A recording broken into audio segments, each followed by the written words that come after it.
खरीप हंगामातील पीक नुकसानीचे दावे मंजूर होऊनही शेतकऱ्यांच्या खात्यात विम्याची रक्कम जमा होत नसल्याने शिंदखेडा तालुक्यातील शेतकरी संतप्त झाले आहेत।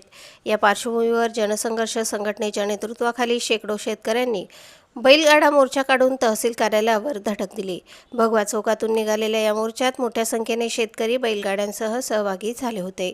मंजूर झालेल्या पीक विम्याची रक्कम मिळण्यात होत असलेल्या दिरंगाईमुळे आर्थिक संकटात सापडलेल्या शेतकऱ्यांनी घोषणाबाजी करत आपला संताप व्यक्त केला।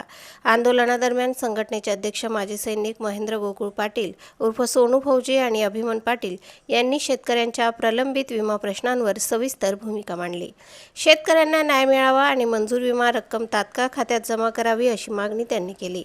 मोर्चा तहसील कार्यालयात पोहोचल्यानंतर तहसीलदार नितीन कुमार देवरे आणि तालुका कृषी अधिकाऱ्यांनी आंदोलनकर्त्यांची बाजू ऐकून घेतली। यावेळी भारतीय कृषी विमा कंपनीच्या प्रतिनिधींना त्यांनी चांगलेच धारेवर धरत शेतकऱ्यांच्या सहनशीलतेचा अंत पाहू नका असा इशारा दिला।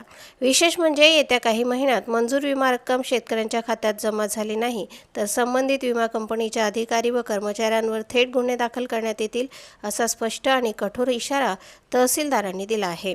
प्रशासनाच्या या भूमिकेमुळे शेतकऱ्यांमध्ये आशेचे वातावरण निर्माण झाले असून दिलेल्या मुदतीत न्याय न मिळाल्यास आणखी तीव्र आंदोलन छेडण्याचा इशाराही शेतकरी संघटनांनी दिला आहे।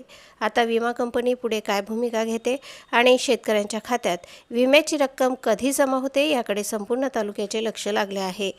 प्रतिनिधी योगेश गिरासे आणि वृत्तनिवेदिका सीमा पाटीलसह स्वराज्य न्यूज शिंदखेडा। आणि उडदाला पीक विमा शिंदखेडा तालुक्यात तुमचं दप्तर दाखवा मला कुणी उडीद पेरलं आहे का?